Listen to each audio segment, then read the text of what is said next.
कीमती पूंजी कहां पर तूने लगाई, जवाब दो। आमतौर पे घर परिवार में जो मुखिया है या किसी कंपनी का जो हेड है, पैसा देता है कि ये पैसा ले जाओ, इससे बिजनेस करो, इससे व्यापार करो। बाद में वो हिसाब मांगता है, कितना खर्चा किया, कितनी आमदन हुई, क्या आपने हासिल किया, क्या खोया, क्या पाया। और हिसाब पहले से बना होता है, लोग हिसाब दे देते हैं, पर एक हिसाब हर किसी को देना पड़ेगा। आपको जो कीमती श्वास मिले हैं, भगवान ने आत्मा को शरीर में रहने के लिए जो श्वास दिए हैं, तो भगवान ने यह जरूर पूछना है कि तुझे जो कीमती श्वास दिए थे उससे क्या कमाया तूने और क्या खोया है। बिना भक्ति, बिना इबादत के खोया ही खोया है।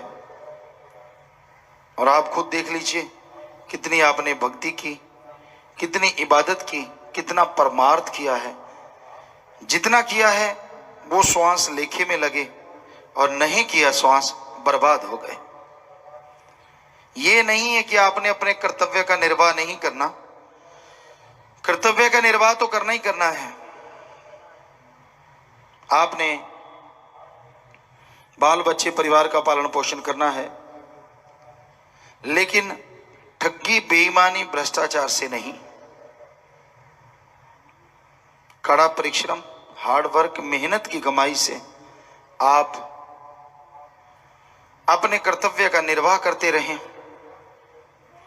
और उसी कमाई में से एक निश्चित कर लें, 7वां, 10वां, 15वां हिस्सा कमाई का अलग से रख लें। बीमारों का इलाज करवाओ जो आर्थिक तौर पे कमजोर हैं, भूखे को खाना खिलाओ, प्यासे के लिए पानी का इंतजामात। कोई भी तकलीफ में तकलीफ दूर करने के लिए, और सबसे बड़ा परमार्थ, लोगों को हर तरह की बुराई से बचाने के लिए, गम, चिंता, टेंशन, दुख, दर्द, बीमारियों से बचाने के लिए, आवागमन से मोक्ष मुक्ति के लिए उनको अल्लाह वाहिगुरु राम के नाम से जोड़ना। इससे बड़ा परमार्थ दुनिया में कोई दूसरा हो नहीं सकता। आप लोगों को मालिक के नाम से जोड़ते हैं, उनके अंदर के विकार, उनके अंदर की बुराइयां दूर होती हैं। उनको ओम हरि अल्लाह गौड़ खुदा रब का नाम मिलता है, जो वो घर परिवार में रहते हुए उस नाम का जाप करते हैं और उससे गम, दुख, दर्द, चिंताएं मिटती चली जाती हैं। तो ये है परमानेंटली परमार्थ। यानी एक बार कर दिया नहीं, आपने किसी को कपड़े दिए, थोड़ी देर के लिए नंग ढका गया, लेकिन बाद में फिर वैसे का वैसा। खाना खिला दिया, 10 दिन खाना खिलाया, बाद में कौन खिलाएगा, फिर वहीं की बात वहीं रह गई। किसी का इलाज करवाते हैं वो अच्छी बात है, लेकिन ये तो नहीं है एक बार इलाज कराया कि सारी जिंदगी आप उनका करवाएंगे। पर किसी को आप गुरु मंत्र, नाम, कलमा, मेथड, मेडिटेशन से जोड़ देते हैं, तो वो परमानेंटली परमार्थ है कि वो जब भी सुमन करे उसके गम, दुख, दर्द, चिंताएं दूर होती जाएंगी। इसलिए महादानों का महादान नामदान, गुरु मंत्र, मेथड ऑफ मेडिटेशन, उससे आदमी का विल पावर, आत्म बल बढ़ता रहता है और आत्म बल के सहारे सारे पाप, गम, दुख, दर्द, चिंताएं मिटती चली जाती हैं। और यही सच्चा मोक्ष।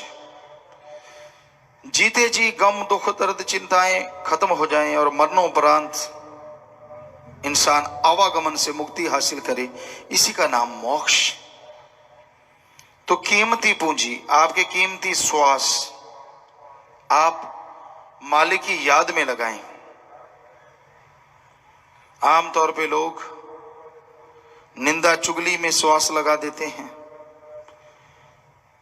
झूठ बोलने में श्वास लगा देते हैं, बुरे बुरे कर्म करते रहते हैं, तो उन्हें खुशी नहीं आती। अगर वास्तव में आप खुशी हासिल करना चाहते हैं, अगर वास्तव में परमानंद की प्राप्ति करना चाहते हैं, तो बहुत जरूरी है कि आप अपने गम, दुख, दर्द, चिंताओं को मिटाएं। यही सच्चा मोक्ष है। जीते जी गम, दुख, दर्द, चिंताएं मिट जाएं। और इसके लिए गुरु मंत्र के अलावा और कोई तरीका नहीं है। सच्चा संत, सच्चा फकीर गुरु मंत्र देता है, तरीका बताता है। ये ले भाई गुरु मंत्र, ये ले भाई तरीका, ये ले भाई मेथड, इसका अभ्यास कर। जैसे जैसे अभ्यास करेगा जीते जी मुक्ति मिलेगी, गम से, दुख से, दर्द से, बीमारियों से, चिंताओं से। और मरने के बाद जन्म मरण से मुक्ति और भगवान की गोद में बैठोगे।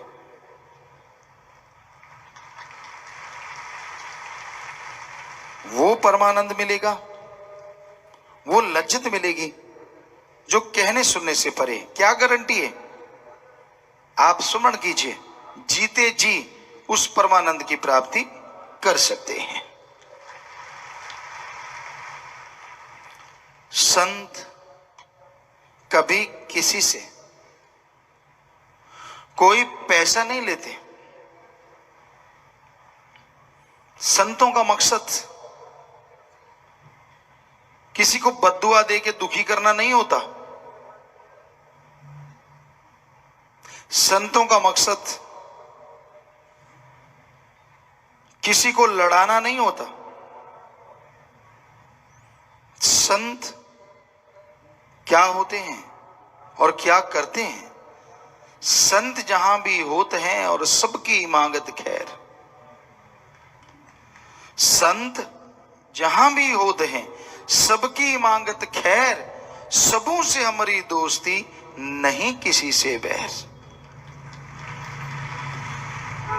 संत जहां भी होते हैं वो सबके लिए दुआ करते हैं। जरा सोचिए, कोई आपका बेटा है, आपसे तो प्यार करे और आपके बेटे के रास्ते में कांटे बिछाए, तो क्या आपको वो आदमी अच्छा लगेगा? कभी नहीं, हो ही नहीं सकता। उसी तरह अगर कोई भगवान से तो प्यार करे, अल्लाह वाहिगुरु राम से, और उसकी औलाद को बद्दुआ दे, उसके रास्ते में कांटे बिछाए, तो क्या भगवान को ऐसा आदमी अच्छा लगेगा? कभी नहीं। तो इसलिए संत जहां भी होते हैं वो सबकी खैर मांगते। क्यों? क्योंकि वो भगवान से प्यार करते हैं। इसलिए जितने भी भगवान की औलाद है सबको वो मित्र समान, अपनी औलाद समान समझते हैं। कभी किसी का बुरा सोचते नहीं, करना तो दूर की बात। आदमी अपने बुरे कर्मों की वजह से अपना बुरा करवा लेता है। संत अगर वचन भी करते हैं तो लोगों को बुराई से बचाने के लिए, बुरे कर्म करने के बाद उसका फल भोगने से बचाने के लिए वो गुरुमंत्र बताते हैं कि आपसे बुरे कर्म हो गए और रोने की जरूरत नहीं है। सच्चा पश्चाताप है, पछतावा है। आप एक तो सुमरण करें और एक मालिक की औलाद का भला करें, सेवा करें। बस दो कार्य करें, आपके किए हुए पाप कर्म मालिक खत्म कर देंगे और फिर से आपके आंगन यानी आपके दिलो दिमाग में बहार छा जाएगी। घरों में मालिक आपको माला माल कर देंगे। तो अब मर्जी इंसान की है, वो वचन मानता है कि नहीं मानता, अमल करता है कि नहीं करता। दोस्ती, मित्रता अल्लाह वाहिगुरु राम से करो, जो पक्का साथी है। एक बार हाथ पकड़ा दिया वो नहीं छोड़ता। जितना मर्जी छुड़वाने के लिए आप जोर लगाओ, यहां तो क्या अगले जहान में भी वो साथी बना रहता है। बहुत सारे उदाहरण हैं, पर अब को एक उदाहरण जो चिट्ठी द्वारा किसी ने भेजा वो बताते हैं। एक इंसान सत्संगी था, नाम लिया हुआ था, बाद में लोगों के धक्के चढ़ गया, शराब पीने लगा, नशे करने लगा, बुरे कर्म करने लगा।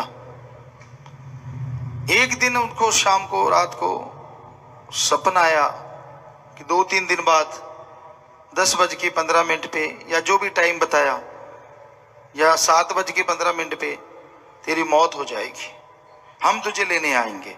बेपरवाह सच्चे दाता ने दर्शन दिए। उसने शोर मचा दिया, लोगों को बताने लगा कि ले, मैं मानता नहीं, उनका नाम तक नहीं लेता, मेरा कोई लेना देना नहीं है, निंदा मैं करता हूं, बुरे कर्म करता हूं, मुझे कहते लेने आएंगे। ऐसे कैसे आ जाएंगे, मैं नहीं मरता। अब कोई भी आदमी मरना तो चाहता ही नहीं, दुखी हो जाए तो बात अलग है, वरना जिंदगी ही चाहिए हर किसी को। तो वो दिन आया, सबको बताने लगा, कहता आज मुझे देखते हैं कैसे मुझे ले जाएंगे। वो टाइम आया, रफा हाजत गया, हाथ धो के बोतल रखने लगा, या अभी बोतल हाथ में थी। सही 7:15 होने लगे, उसकी आंखें खुली की खुली रह गई। देखा जब नूरी स्वरूप तो नारा बोला और शरीर छोड़ के चला गया। ये साबित करता है कि सच्चा गुरु मुर्शिद कामिल यहां तो क्या, अगले जहान में भी हाथ नहीं छोड़ता। बस एक बार पकड़ा दो, पकड़ाना की देर है, फिर वो दोनों जहान में आपका जिम्मेदार बन जाता है। कर्म तो आपको करने पड़ेंगे, वो आपके आवागमन की मुक्ति का तो जिम्मेदार हो गया। जीते जी गम दुख दर्द चिंता बीमारियों से अगर मुक्ति चाहिए तो कर्म अच्छे करने ही होंगे, वचनों पे अमल करना होगा।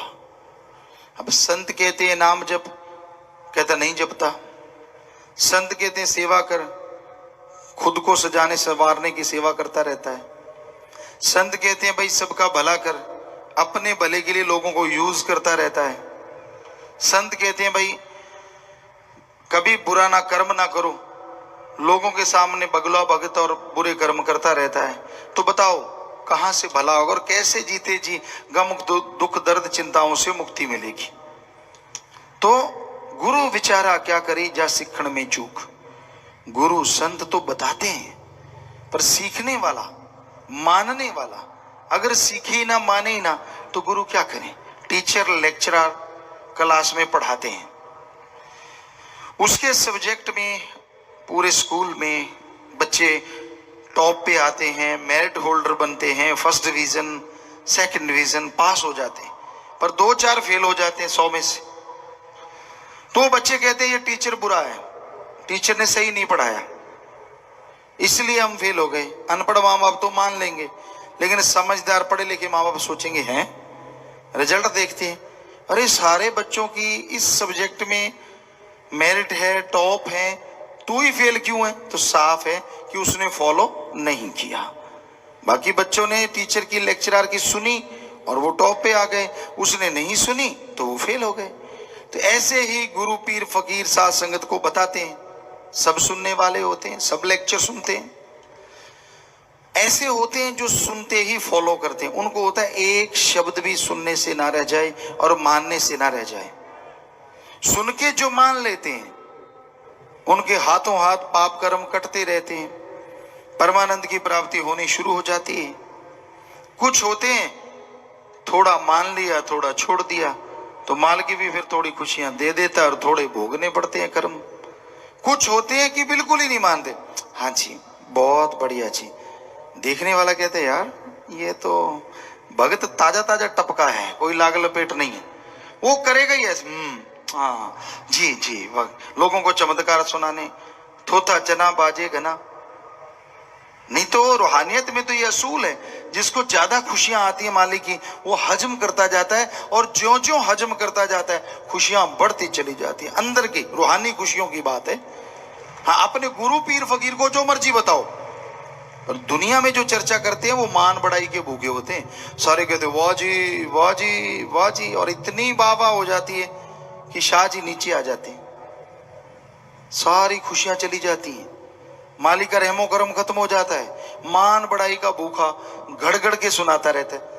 अब मालिक के बच्चों को सुनाओगे मालिक ने दर्शन दिए, ऐसा हुआ वैसा, वो थोड़ी कहेगा तू झूठ बोल रहा है, वो तो चुप रहेगा और आपके नंबर बनते जाएंगे।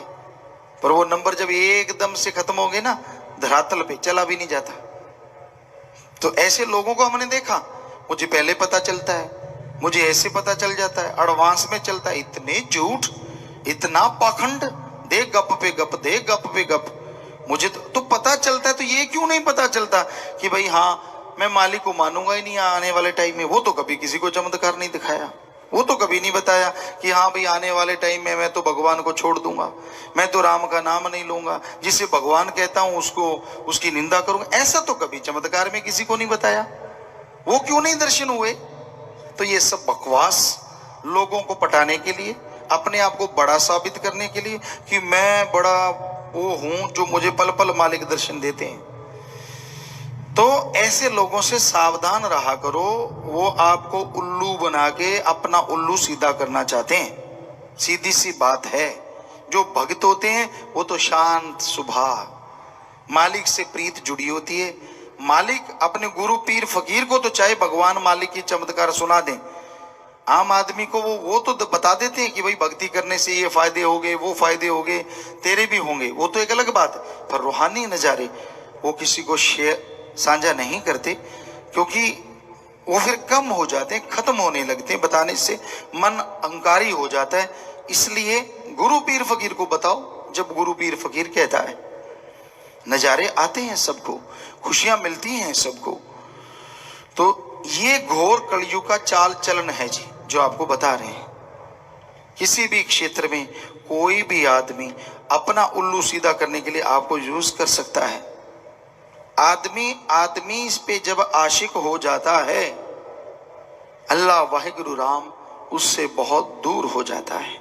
हम ये नहीं कहते कि आदमी को आदमी पे आशिक नहीं होना चाहिए, एक हद तक, एक सीमा तक आशिकपन ठीक है, लेकिन हद से ज्यादा जब भगवान अपने गुरु पीर फकीर की बात को नकार के आप आदमी पे ही डिपेंड हो जाते हैं, तो समझ लो आप भगवान से बहुत दूर हो गए। खुशियां नहीं मिलेंगी आपको। दीन दुखियों की मदद करना जरूरी है, पर किसी के जाल में उलझना जरूरी नहीं है। तो हम सबको यही गुजारिश करते हैं, अव्वल प्यार अल्लाह वाहिगुरु राम सतगुरु मौला के लिए बना के रखो, क्योंकि उससे जितना प्यार करते जाओगे उतनी ही खुशियों में बढ़ोतरी होती जाएगी। दुनियावी लोगों का क्या है, आप प्यार करते गए, जब तक उल्लू सीधा हो रहा है तो वाजी वाह, और जैसे आपने उनका काम नहीं किया तो दुत्कार देंगे। जब भी विचार नहीं मिले, तू कौन और मैं कौन, चाहे वो पति पत्नी हो या कोई यार दोस्त मित्र हो या माँ बाप, कोई भी, स्वार्थ गर्ज से बंधे हैं सारे रिश्ते। जब तक स्वार्थ है सारे रिश्ते हैं, और जैसे स्वार्थ खत्म हो गया तू कौन और मैं कौन, कोई किसी की बात नहीं पूछता। हमारे यहां अच्छी सभ्यता है, अच्छी संस्कृति है, पूरे वर्ल्ड में, पूरी दुनिया में सबसे अव्वल। कैसे? मां बाप पहले बच्चों का पालन पोषण करते हैं, पूरी तरह पूरा गाइड करते हैं, पढ़ाते लिखाते हैं, अपने साथ रखते हैं, विवाह शादी करवाते हैं, पूरे जिम्मेवारियां उठाते हैं। और जब माँ बाप बुजुर्ग हो जाते हैं, बच्चे फिर माँ बाप का ख्याल रखते हैं। यानी जब बुजुर्ग आदमी हो जाता है वो बच्चा हो जाता है छोटा, और जो उसके बच्चे होते हैं फिर वो माँ बाप की उनको भूमिका निभानी चाहिए, जो कि हमारी संस्कृति है। यानी उनको बुढ़ापे में कोई कमी नहीं आने देते, बिल्कुल जैसे बच्चों की तरह पालते हैं ऐसे माँ बाप को पालना पड़ता है। वो ऋण उतर जाता है माँ बाप का, खुशी मिलती है, सच्ची खुशी, सच्चा आनंद मिलता है। तो ये होता है। लेकिन आज कलयुग में बदलाव आ रहे हैं, लोग अपने माँ बाप को घरों से निकाल देते हैं। किसी सज्जन ने पूछा, गुरु जी आवारा पशु हैं, इनके बारे में आपका क्या संदेश है? हमने कहा जब हम गांव में रहा करते थे राजस्थान में, गाय भैंस होती थी, वो दूध देती थी, उनको रखते थे, और जब दूध नहीं देती थी तो भी रखते थे, हरा चारा उनको डालते रहते थे। ये कहावत थी कि जिस खूंटे पे गऊ या भैंस दूध देती है उसी खूंटे पे वो मरे, यानी बाहर ना जाए। ये असूल था। और वहां से मरते थे पशु, भैंसें मरती, गऊ मरती, वहां से ट्रैक्टर के पीछे बांध के वहां छोड़ के आते, जिसे हड्डा रोड़ी या यहाँ पे पशु मुर्दार फेंके जाते थे। ऐसा होता था। लेकिन आजकल लोग जब तक दूध देती है गऊ भैंस और रखते हैं, बाद में डंडा मार के निकाल देते हैं। कहने गुरुजी ये तो गलत है। मैंने कहा है तो गलत। आजकल तो माँ बाप को भी तब तक रखते हैं जब तक दूध देते हैं, मतलब पैसा देते हैं। दूध आज का पैसा है। माँ बाप जब तक पैसा देते हैं, वाह जी पाँव के हाथ लगाएंगे, चाहे मुंह में गालियां दे रहे हो, आओ पापा जी, आओ माता जी, फलां ढिंकड़। जैसे रिटायरमेंट हो गई और कुछ भी नहीं, कि पैसा तो है ही नहीं, सारी जमीन भी नाम करवा ली, फिर बस पशुओं वाला मारा डंडा, वृद्ध आश्रम में चला जा।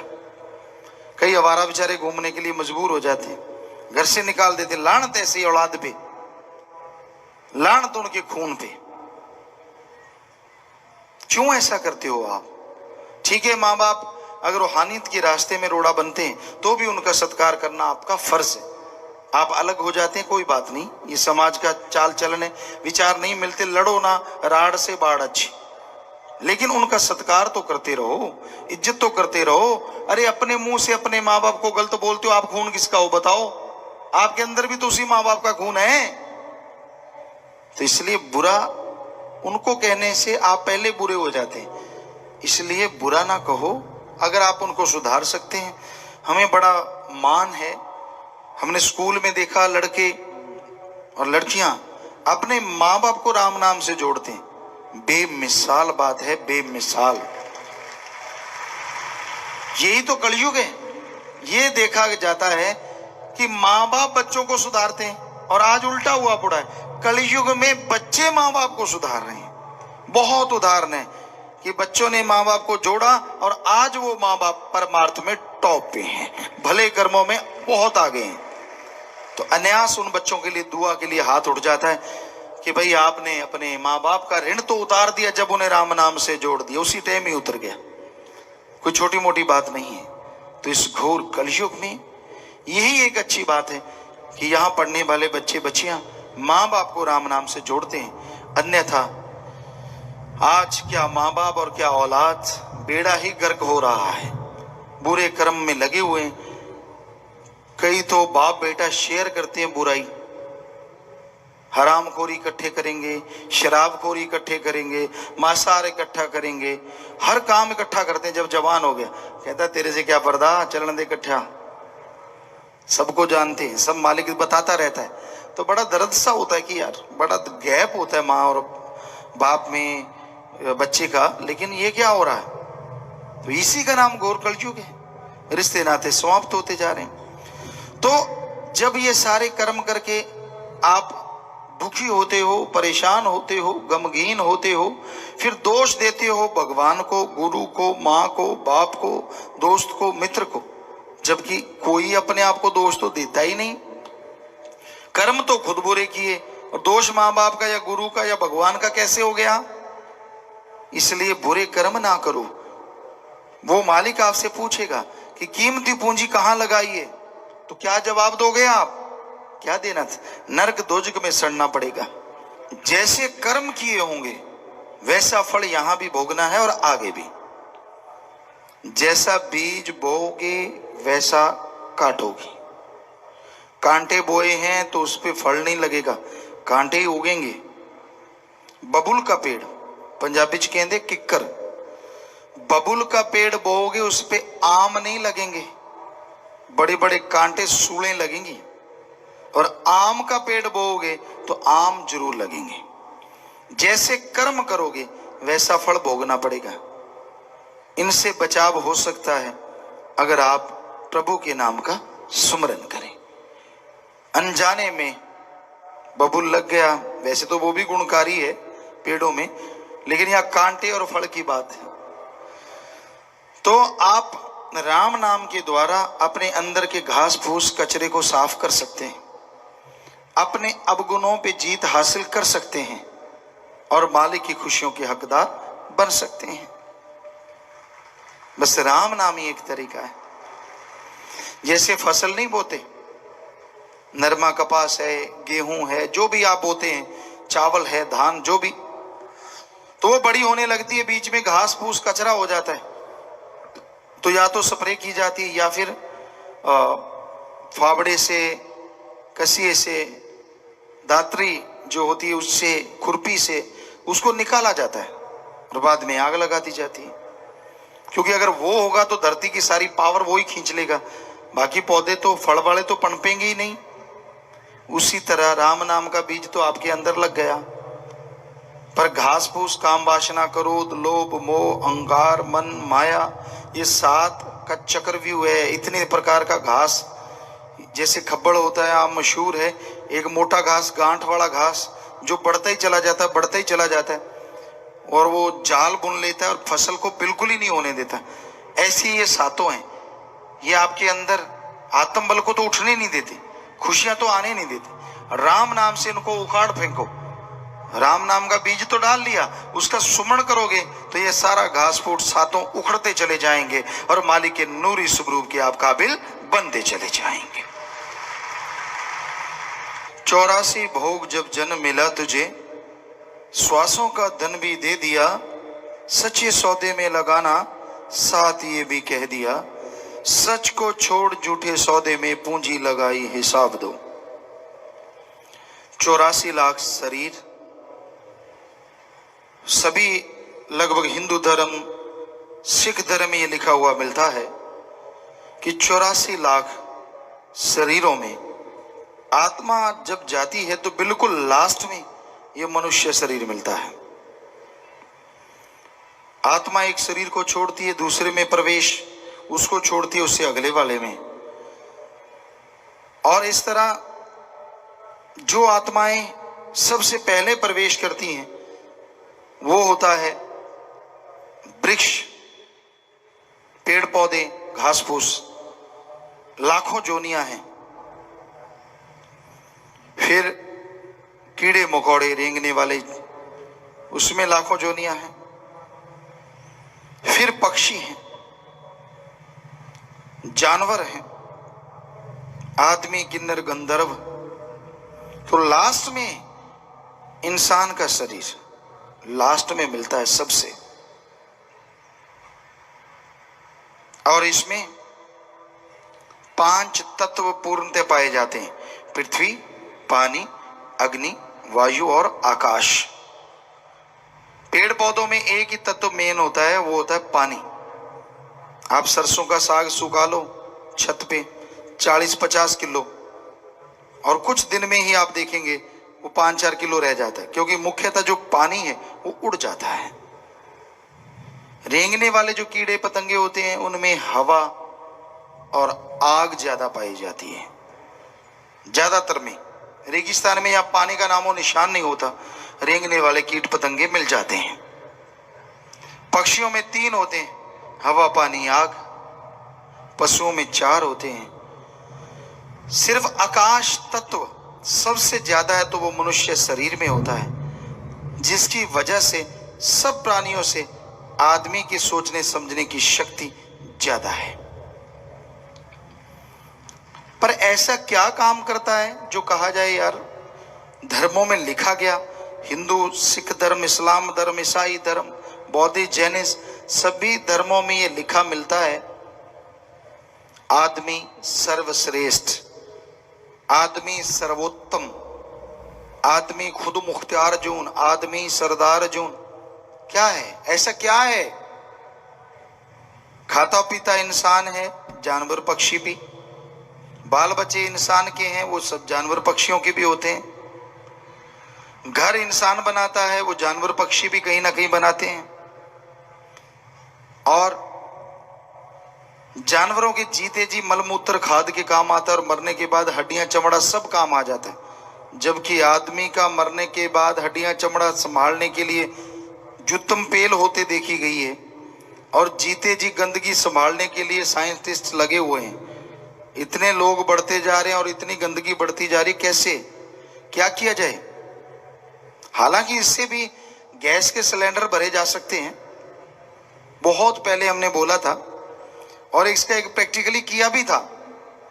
लेकिन जैसे ही लोगों को ये पता चला, कुछ प्रैक्टिकल करके देखा कि देखें तो कि भाई अच्छा ये आदमी की गंदगी से भरे हुए गैस के सिलेंडर हैं, कहते इस पे तो नहीं हम रोटी खाएंगे। जबकि पशुओं से बनने वाला गोबर गैस आप देखते हैं, उससे लोग रोटियां सब कुछ बनाते रहते हैं। सो कहने का मतलब इस लिहाज से देखें तो आदमी से जानवर काफी आगे हैं। कई कहते नहीं जी आदमी साइंस में बड़ी तरक्की कर चुका है और नई नई टेक्नोलॉजी बन रही है, सुख सुविधा के साधन, कार, मोटर गाड़ियां, हवाई जहाज, कई दिनों का सफर कुछ घंटों में तय हो जाता है। वाकई ऐसा जानवर नहीं कर सकते, लेकिन सुख सुविधा के साधन तो सबको नजर आते हैं साइंस के। साइंस में अगर ये कहें कि आज आदमी की वजह से सारी दुनिया बारूद के ढेर पे बैठी है तो गलत नहीं होगा। आदमी ने एटम, अणु, परमाणु, हाइड्रोजन और पता नहीं कौन कौन से बम बनाने की सोच रहा है कि बैठा बटन दबा दूं और बाकी दुनिया तबाह हो जाए। क्या जानवर से ऐसा खतरा हो सकता है? नहीं हो सकता। तो इस लिहाज में भी जानवर ही आगे निकल गया। फिर क्यों लिखा है सारे धार्मिक ग्रंथों में आदमी सर्वश्रेष्ठ?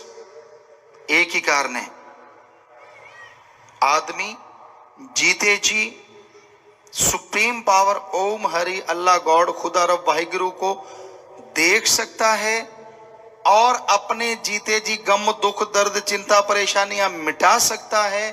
और ऐसी लज्जत, अगर कहें शराब किसी को अच्छी लगती है, मांस किसी को अच्छा लगता है, इन सब से अरबों खरबों गुना ज्यादा नशा देने वाली लज्जत जो परमानेंट रहती है, वो अमृत, वो आबो हयात, वो लज्जत इंसान ले सकता है, जबकि पशु चाहते हुए भी ऐसा नहीं कर सकते। और अगर आप इंसानों वाला काम नहीं करते तो फिर आप क्या हैं? हर धर्म में लिखा है। सिख धर्म में गुरु साहबानों ने बड़ा जबरदस्त लिखा है कि वाहिगुरु राम के नाम के बिना बोलना, काग की तरह, जैसे कौआ कां कां करता रहता है वैसे बोलना है। गधे की तरह बोझा ढोना है। आप जो भी काम कर रहे हैं, गुरबानी में, पवित्र गुरबानी में लिखा है कि आप गधे की तरह बोझ ढो रहे हैं और सांप की तरह विष घोल रहे हैं। आप जो भी सोचते हैं मालिक के नाम के बिना, बेड़ा ही गर्क करते हैं खुद का, दूसरों का, उसको ऐसे कर दें, साले को बच्चू बना दें, ज्यादा आगे बढ़ रहा है, ज्यादा हेकड़ी झाड़ता है, ऐसे करेंगे वैसे करेंगे। जहर घोलना नहीं तो और क्या है। सांप भी बेचारा घबरा जाता है, इतना जहर तो मेरे में नहीं जितना आज के आदमी में। किसी जमाने में गिरगिट हुआ करती थी, राजस्थान में तो अब भी है, हमने देखा अपनी आंखों से। वो भी बेचारी आदमी से डर के मारे भाग गई। कहती आदमी, एक दो आदमी आपस में बातें कर रहे हैं और बात करते करते बात करने वाले को लगा कि सामने वाले के तेवर बदल रहे हैं, वहीं रंग बदल जाएगा झट से। इतनी जल्दी तो गिरगिट नहीं रंग बदलती। बेचारी वो चली गई। कहती मेरी क्या जरूरत है, ये बना बनाया दो टांगों वाला गिरगिट है, गिरगिट का भी बाप है। आप सारे नमक नुमक हराम तो छोटे रह गए, ट्रकों के ट्रक नमक खा के लोग नमक हराम हो जाते हैं, गिरगिट की तरह रंग बदल जाते हैं सिर्फ माया रानी की वजह से, माया रानी की वजह से। लिखा तो और भी बहुत कुछ है गुरुओं ने, संतों ने, पर अगर सच्ची बातें सुना दें तो बड़ी गड़बड़ हो जाए। हालांकि हम तो हर सच सुनाते हैं, पर कई ऐसे कड़वे सच हैं, बहुत ही कड़वे, जरूर सुनाएंगे किसी दिन आपको। भाई गुरदास जी ने लिखे हैं बहुत सारे कड़वे सच कि आने वाले टाइम में कलयुग में क्या होगा। जैसे बस क्या बताएं, चलो फिर किसी दिन खुलासा जरूर करेंगे। वो बातें ऐसी हैं कुछ कि बड़ों बड़ों के पांव से जमीन खिसक जाएगी। तो ये आज घोर कलयुग का समय है। अभी तो सच की कुछ ही बातें कही हैं और इसमें इतना बुरा हाल है। तो भाई यही हकीकत है, लोग बुराई में फंस गए हैं, आवागमन से मुक्ति, जीते जी गम दुख दर्द चिंताओं से मुक्ति, ये तो याद ही नहीं है, ये तो ख्याल में ही नहीं है कि ऐसा करना है जो मालिक के नाम के बिना है। क्या क्या पदवियां दी हैं गुरुओं ने। जब आदमी मानता नहीं तो गुरु पीर फकीर भी थोड़ा ऐसे शब्दों का इस्तेमाल करते हैं कि वो बोलता रहता है तो जैसे काग बोलता है, कौवा बोलता है, उस तरह से। वो जो खाता है जैसे सुअर गंदगी खाता, उस तरह से। और सांप की तरह विष खोलता है, गधे की तरह काम धंधे में सारा दिन लगा रहता है। अब गधे को कौन चारा डालता है? कूड़े करकट के ढेर पे छोड़ देते हैं आमतौर पे। सारा दिन काम लिया, छोड़ दिया, उसके लिए दाना चारा कौन डालता है? कोई कोई, क्या कहना है अदरवाइज। तो उसी तरह गुरु कह रहे हैं कि जो गुरुमंत्रहीन से जो प्राणी त्रिगंत जन्म भ्रष्ट है कि उन पे लानत है, लानत है, लानत है, लानत है। सो कमी तो छोड़ी नहीं, पर चक्कर ये लोग कहते सुनते भी हैं फिर भी वैसे जा रहे हैं। देखो ढीठ पड़ा, कोई असर नहीं है। आप ठेका देख लो शराब का, किसी भी नशे का, सबकी लाइनें लगी होती हैं। क्या कौन से धर्म वाला नहीं होता वहां? और हमें कोई बताए किस धर्म में अलाउड है कि नशा किया करो? कोई धर्म में, हिंदू मुस्लिम सिख ईसाई, कोई सज्जन हमें वाणी की तुक ला के दो, पवित्र दोहा दो जिसमें लिखा हो कि शराब पी लो, नशे कर लो, कोई हर्ज नहीं। लिखा है कहीं? फिर आपको शर्म नहीं आती जब धर्म का रूप धारण करते हो? मैं फला हूं, सरनेम मैं फला हूं, लोगों को दिखाना मैं फला हूं, और दूसरी तरफ धर्म के परकच्चे उड़ा रहे हो। लानत। और क्या कहें, आज दिखावा बढ़ रहा है, धर्म का दिखावा ज्यादा है और धर्म को मानने वाले बहुत कम लोग हैं। तो भाई माने के बिना बात नहीं बनेगी। श्वासों का धन बड़ा कीमती, जुए में क्यों जिता रहा? एक श्वास है 3 लोग का मोल, कबीर जी बता रहा। हीरे ज्वार दी पूंजी मिट्टी मिलाई हिसाब दो। कबीर सोया क्या करे जागण की कर चौंप, ये दम हीरा लाल है गिन गिन गुर को सौंप। कहता हूं कह जात हूं, कहूं बजावत ढोल, श्वासा बिरथा जात है 3 लोक का मोल। ये कबीर जी की वाणी है कि भाई कबीरा सोया क्या करे। कबीर अपने आप को नहीं कह रहे, सारी दुनिया को कह रहे हैं, खुद को बीच में लेके। कबीरा सोया क्या करे जागण की कर चौंप, जागने की हिम्मत कर, उठ जा। आदमी कहते हैं मैं तो जागता हूं, रात को ही सोता हूं। नहीं, आप भगवान की तरफ से दिन को भी सोते हो, रात को भी सोते हो। भगवान की तरफ नहीं आप जागते। हाँ, माया के लिए, बाल बच्चों के लिए, काम वासना क्रोध लोभ मोह अहंकार मन माया के लिए आप जागते हो, पर भगवान के लिए तो दिन रात सोए हुए हो। जागण की कर चौंप, हिम्मत कर, ये दम हीरा लाल है। हीरे लाल ज्वाहरात से भी बेशकीमती है श्वास, गिन गिन गुरु को सौंप। गुरु क्या कहता है कि मेरी सेवा कर? नहीं, वो कहता है एक तो ओम हरि अल्लाह गॉड का नाम जप, दूसरा उसकी बनाई सृष्टि की सेवा कर, तीसरा कर्तव्य का निर्वाह कर, लेकिन ईमानदारी से, ठगी बेईमानी भ्रष्टाचार से नहीं, कड़ा परिश्रम, हक हलाल, 10 नौआं दी किरत कमाई करके आप अपने कर्तव्य का निर्वाह करो। और आज तो हक हलाल 10 नौआं दी किरत कमाई ये है कि किसको जाल में फंसाएं, ब्लैकमेलिंग करो, देखो कौन जाल में फंस सकता है, ठगी मारो, बेईमानी करो, तरह तरह की बातें हो रही हैं समाज में। तो इस घोर कलयुग में ऐसा दौर चल रहा है, ऐसा समय चल रहा है कि यहां अच्छाई नेकी भले काम करने वालों को कोई वाह नहीं, और बुरे बुराइयां करने वाले आज टॉप पे नजर आते हैं। तो भाई यही कलयुग है। और कीमती श्वास, कहता हूं कह जाता हूं, कहता हूं कह रहा हूं, कहता था कह जात हूं। जाते समय कबीर जी कहते डंके की चोट पे कह के जाऊंगा, कहता हूं कह जात हूं, कहूं बजावत ढोल, श्वासा बिरथा जात है 3 लोक का मोल। एक श्वास में तन और आत्मा अगर शिथिर कर लो तो आप मालिक के नूरी स्वरूप के दर्शन कर सकते हो। लाखों कर रहे हैं, आप भी कर सकते हो, सिर्फ एक श्वास से, यानी त्रिलोकी से पार ले जाएगा। इतना बेशकीमती श्वास है और बिना मालिक की भक्ति के आप इसे बर्बाद कर रहे हैं, तबाह कर रहे हैं।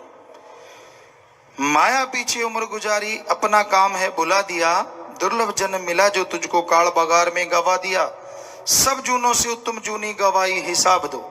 नंगे पांव चलने वाले को चप्पलें मिल जाएं, कहता बढ़िया हो गया। चप्पलों से फिर फ्लीट या बूट मिल जाएं, कहता ये तो और भी बढ़िया हो गया। उसके बाद कहीं साइकिल की सवारी मिल जाए तो वो टल्ली बजाते ही घूमता रहता है, यार कमाल है। अब तो बड़ा आसानी से मैं दूरी तय कर लेता हूं। साइकिल पे चलते चलते फिर लालसा पैदा होती है, कोई स्कूटर वाला हॉर्न मार गया, कहता कहीं ये मोटर लगी हो इसमें तो मजा आ जाए। स्कूटर आ गया, बड़ी खुशी हुई कुछ दिन, फिर तमन्ना जाग गई, ये गाड़ियों वाले पास से धुआं मार के भाग जाते हैं, शीशे जड़े हों, अंदर बैठा हूं, मजा आ जाए। फिर गाड़ी आ गई, फिर किसी की गाड़ी में बैठ जाता है, बड़ी ठंडी ठंडी हवा आती, कहता है यार ये तो एसी गाड़ी है, काश मेरे पास होती, चलो वो भी आ गई। फिर और बड़ी गाड़ी, फिर कहता है यार ये तो बहुत टाइम लगाते हैं, क्यों ना हवाई जहाज हो। उससे फिर चंद्रमा पे प्लाट लेने की सोचते हैं, यार वहां मजा आ जाए अगर वहां रहने लग जाए, कोठी महल वहीं बना लेते हैं। लगे हुए हैं लोग, मंगल ग्रह तक पहुंचना, सूरज तक पहुंचना चाह रहे हैं, इच्छा तो यही है। और क्या, वहां नई नई चीजें, जिज्ञासु है आदमी। पता नहीं जिज्ञासा भगवान के लिए क्यों शांत है, कि वो एक है, जन्म नहीं लेता, फिर भी सबके अंदर मौजूद है। क्या उसके लिए जिज्ञासा पैदा नहीं होती कि उसे देखना चाहिए यार वो कैसा है, जो एक होते हुए भी सबके अंदर है, और है भी वो सुप्रीम पावर, है भी वो पावर, कहीं वो अपना हो जाए तो सारा कुछ ही अपना हो जाएगा। उसकी तरफ इच्छा नहीं जाती। आपको कई बार सुनाया, एक राजा ने नुमाइश लगा दी। आपने किले के ग्राउंड में सारा सामान रख दिया, लोगों को बोल दिया आओ, एक दुकान में जाना है, वहीं से सामान लेना है, चेक नहीं करते फिरना। जिस दुकान में चले गए वहीं से सामान लेना है, एक बार जितना मर्जी ले जाओ, ले जा सकते हो। सुई से लेके हाथी और धान से लेके हीरे जवाहरात सब रख दिया। लोग आने लगे। अब किसी के पास चारपाई की कमी तो चारपाई में घुस गया, कोई घोड़ों का शौकीन का घोड़ों की तरफ चला गया, किसी ने आटा सोचा आटा लेने चला गया, कोई समझदार थे वो पैसे, और समझदार से सोने की अशरफियां, और समझदार थे हीरे जवाहरात। लोग आने लगे। एक आदमी आया, ग्राउंड में महाराजा राजा भी बैठा था, देख रहा था, वाह भाई वाह प्रजा ले जा रही है सामान। वो आया, हाथ जोड़ के कहने लगा, हे राजन मैं एक बात पूछना चाहता हूं। कहने लगा पूछो। कहता इस किले के ग्राउंड में जो भी सामान है मैं कुछ भी ले जा सकता हूं? बादशाह कहने लगा बेशक। कहता जी पक्की बात? बादशाह कहता हां पक्की बात। उसने राजा का हाथ पकड़ लिया। राजा कहता ओए ये क्या कर रहा है? कहते जी मैंने तो आपको लेना है। राजा ने देखा ओए मैं तो खुद ग्राउंड में बैठा हूं और अभी बोल के हटा हूं कि ग्राउंड में जो कुछ भी आप ले सकते हो। कहता ठीक है भाई मैं तेरा हो गया। वो आदमी मुस्कुराया। कहता फिर बादशाह तू मेरा हो गया तो ये लूट क्यों मचा रखी, ये भी बंद कर, ये भी तो सारा मेरा ही हो गया, तेरा क्या है? तो आदमी को समझ नहीं आती, अगर भगवान ही आपका हो जाए तो बाकी सारा सामान किसने बनाया है? भगवान ने। तो वो तो अपने आप ही आपका हो जाएगा, ना ठगी मारनी पड़े, ना गुंडागर्दी करनी पड़े, ना योजनाएं बनानी पड़े, ना भ्रष्टाचार करना पड़े। क्यों नहीं उसको अपना बना लेते? यही तो धर्मों में पुकार पुकार के लिखा है कि उसे अपना बनाओ जो सारी त्रिलोकियां दोनों जहान का मालिक है, सब कुछ आपका हो जाएगा। पर कहते जी पता नहीं वो कब अपना बनेगा, कहीं उम्र ही ना बीत जाए, इसलिए कहते ठगी चोरी मारते हैं। नहीं नहीं, इतनी उम्र नहीं बीतेगी कलयुग में, बड़ी जल्दी वो आपका हो जाएगा। पर अगर आप उसके बनोगे, पहले उसका बनना पड़ता है, फिर वो आपका होता है, और फिर किसी चीज की अंदर बाहर कमी वो नहीं छोड़ता। और उसको अपना बनाने के लिए सुमरन, भक्ति, इबादत यानी रास्ता, भगवान तक का संत बताते हैं कि ये है रास्ता, चलो भाई मंजिल पे पहुंच जाओगे। अब चलना तो आपको पड़ेगा ना। पुत्रियां पुत्र जाल बिछाया, मोह में अपने फंसा लिया, अंत समय कोई साथ न जाए जब धर्मराज ने बुला लिया।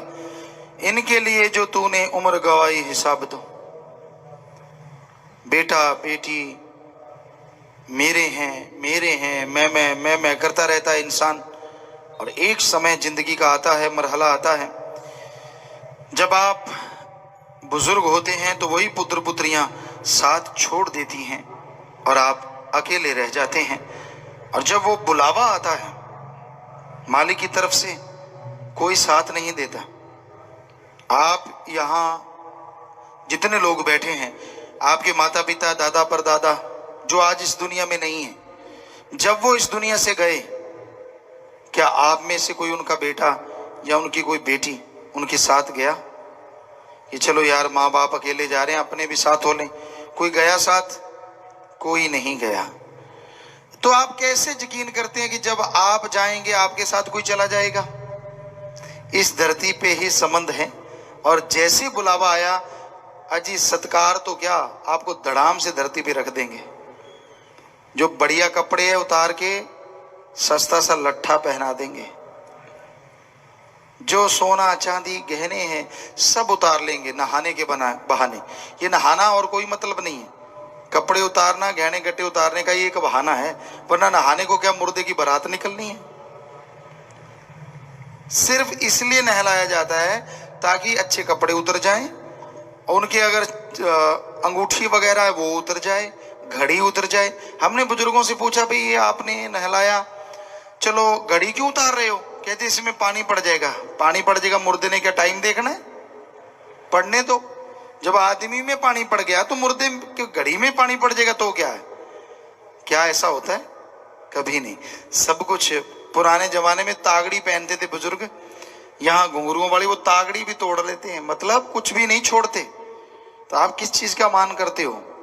हम ये नहीं कहते कि जीते जी कुछ करना नहीं चाहिए, बाल बच्चे भी होने चाहिए, घर परिवार भी, लेकिन उनके प्यार में फंस के भगवान को ना भूलो जो सब कुछ तोड़ लें, शरीर भी यहां जला दें तो भी आपकी आत्मा के साथ निज धाम तक आपको गोद में बिठा के लेके जाएगा। वो एक ऐसा सच्चा साथी है, उसको ना भूलो इन फालतू की चीजों में पड़ के। और जीते जी भी वो कदम कदम पे रक्षा करेगा। सत्संगियों के आपने चिट्ठियां सुनी, सुनते रहते हैं कैसे कैसे मालिक जाके उनके काम करवाता है, बिगड़े काम बना देता है और बुरे कामों से उनको बचा लेता है। और भीड़ जब उन पे आती है तो कैसे उनकी ढाल बन जाता है। तो उस भगवान को अपना मित्र बना के रखो, सच्चा साथी बना के रखो, आप कभी अकेले नहीं रहेंगे। तो प्यारी सत्संग जियो, आगे आया,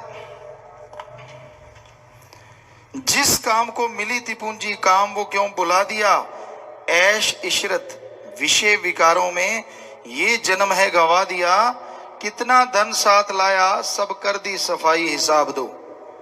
ऐशो इशरत, लोग कहते हैं खाओ पियो ऐश करो, ये जग मीठा अगला किसने डिठा।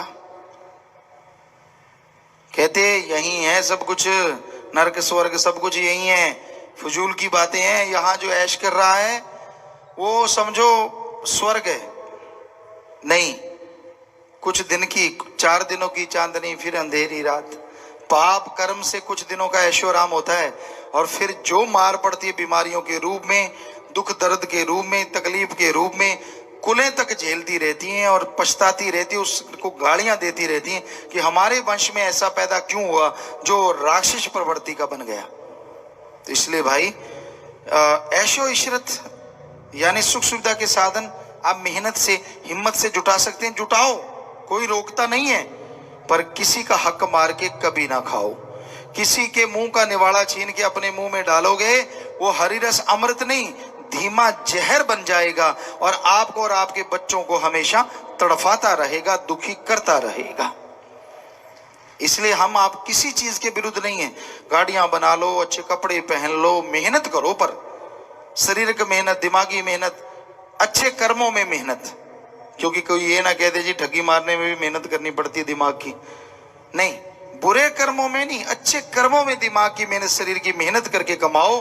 उससे जो भी आएगा, जितना भी आएगा, आपके और आपके परिवार के लिए खुशियां लेके आएगा। काम तो तूने बहुत किए, अच्छा काम कोई किया ना। कहीं शास्त्राम जी काम जो आए, नाम प्रभु का लिया ना। नाम बिना कौन होगा, आगे सहाई जवाब दो। कौन है जो मरने के बाद आत्मा का साथ दे? कौन है? आप मुसीबत में फंस जाएं, अपने घर परिवार से सैकड़ों किलोमीटर दूर, कौन होगा आपका साथ देगा? हो सकता है कोई इंसानियत के जज्बे वाला साथ दे दे, लेकिन मरने के बाद आत्मा का साथ तो परमात्मा सतगुरु मौला ही दे सकता है। इसलिए उसका नाम क्यों नहीं लेते? क्या दिक्कत है आपको? क्या परेशानी है आपको? क्यों नहीं जपते अल्लाह वाहिगुरु गौड़ खुदा रब का नाम? ना पैसा देना है, ना चढ़ावा चढ़ाना है, ना कपड़ों का रंग बदलना है, ना कोई स्टाइल चेंज करना है, ना घर परिवार छोड़ना है, ना नोट बोर्ड का चक्कर है, ना आपने कोई दुख तकलीफ उठाना है। फिर नाम क्यों नहीं जपना चाहते? नाम लेके तो देखो, जैसे जैसे जाप करोगे, अरे ऐसी भीड़, ऐसी परेशानी, मौत जैसे कर्म को मालिक चुटकी में बदल के रख दिया करते हैं। उसका नाम जपो, वही सहाय होगा दोनों जहां में, वही सच्चा मित्र। यही दाता रहबर शास्त्र जी महाराज फरमा रहे हैं कि वो दोनों जहां का सच्चा साथी है। राम नाम जप के, भक्ति इबादत करके उसको अपना बनाए रखो, तो वो आपका हर बिगड़ा काम बना देगा, हर गम दुख दर्द चिंता को खत्म कर देगा और खुशियों से आपको माला माल कर देगा।